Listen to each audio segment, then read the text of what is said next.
Sasa pengine Nyoike, ningeweza kupenda unielekeze jinsi ilivyokuwa katika eneo uliloko na ilikuwaje sehemu ambayo ulikuwa umefanyia maandamano yako siku ya leo.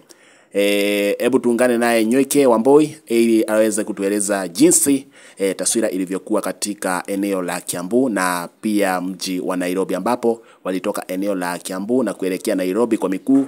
Kwa jinsi ambavyo waliweza kuelekea ni kwamba maandamano ya leo yalikuwa ya amani. Kama unavyoona picha zilizo katika kiwambo chako cha televisheni, ni kwamba maafisa wa polisi kutoka eneo la Kiambu walikuwa na amani, ambapo waliungana pia na wao na kuweza kuimba nyimbo ambazo zilikuwa zinaimbwa katika maandamano hayo. Hivyo basi ni kumaanisha ya kwamba polisi pia nao katika siku ya leo wameweza kuungana kwa pamoja kwa amani kabisa na kuweza kushiriki maandamano kwa amani. Hapa inaonekana kwamba ilikuwa katika eneo la Kiambu Town na inaonekana kwamba palikuwepo na amani, ambapo unaona kwamba ingawaje biashara hazijaweza kufunguliwa, lakini amani inaonekana imedumishwa zaidi katika eneo hili. Hivyo basi tuungane naye Nyoike Wambui ili atueleze zaidi jinsi ilivyokuwa katika eneo hilo siku ya leo.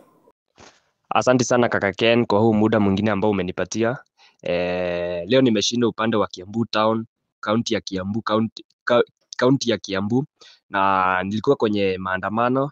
Leo nimewasili huko na maandamano yalianza vizuri na yalianza saa 4 kamili, ambapo wana Gen Z ama wanalika yangu walianza kwa wimbo wa taifa, na mama mmoja ambaye ni Millennials akajitolea na kuanza kwa maombi, na msafara ukaanzia hapo hadi ambapo tukiwa tumeongozwa na gari ambayo ilikuwa imebeba speakers nyuma, gari ya aina pickup.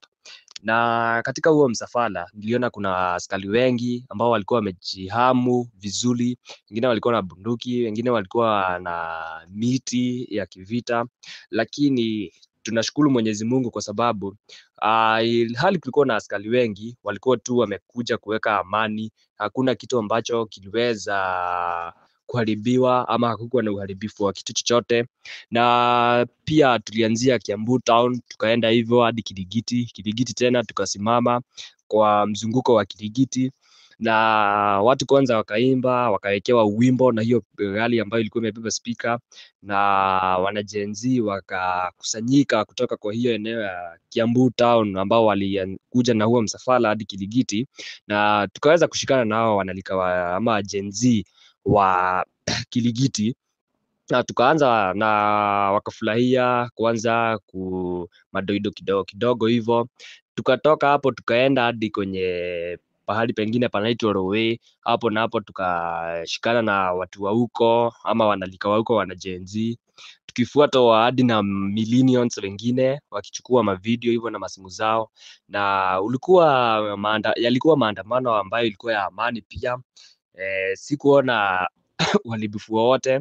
Tukatoka hapo tukaenda Kist, kwa shule ambayo inaitwa Kist, shule kubwa moja ambayo iko Kiambu Road, na students wa huko walijitokeza na kutuhimiza turudie wimbo wa taifa kwa ajili yao, walikuwa kwenye masomoni, na wakatoka pia wakaungana na sisi na wimbo wa taifa ukarudiwa tena, na pia nyimbo za kitamaduni zikaimbwa, watu wakafurahia na tukaungana. Ilhali hawa wanalika ama Gen Z, kuna wenye ambao walikuwa na filimbi, wengine walikuwa na posts zingine zilikuwa zinasema Zakayo ashuke, zingine walikuwa wanahimiza bei shuke, ama wengine maombi yao ni ya kwamba tuache kuuawa sisi kama wanalika ambao venye kumekuwa na mauaji mingi.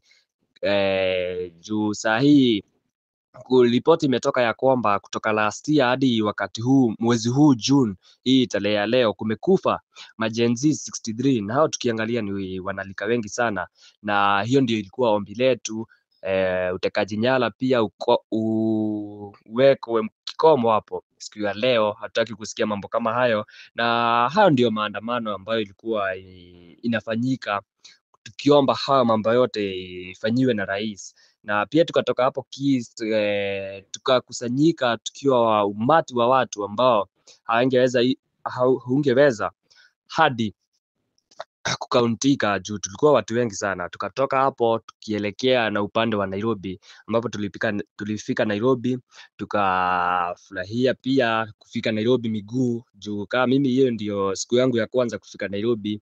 Tukakutana na wanalika wa huko Nairobi, tukaungana pia, tukafanya madoido kiasi. Mimi pangu binafsi juu ya kujipenda kwangu, mimi niliamua nirudi tu na Kiambu. Kurudi Kiambu nikaona mambo yalikuwa sawa, mambo yalikuwa yametulia, biashara zilikuwa zimefunguliwa, yalikuwa mambo ya kawaida. Mambo ya kawaida ilikuwa inaendelea kama kawaida tu. Hakukuwa na vititishi zote ambazo ama kukwama kwa kitu chochote, kwa sababu hata supermarket zilikuwa nzuri, na saa hii kila kitu iko sawa, hakuna mambo yoyote imefanyika, hakuna. Na pia narudishia Mungu asanti kwa sababu hakuna askari hata mmoja aliyeweza kuumia ama kukufa, ama mwanalika yeyote ama mwanagenzi yeyote ameweza kufariki. Na kwa hayo narudishia Mwenyezi Mungu shukrani kwa kutupatia siku njema hii ya sisi kuungana, na tunaomba maombi yetu, tunaomba ya kwamba rais atatusikia na ataweza kutimiza hawa mambo yote. Na pia tunasema ni asante sana kwa wanagenzi na hata askari ambavyo walikusanyika kwa pamoja na kutulinda na kuweka amani, kwa kuna kitu ambacho chochote kiliweza kuharibiwa.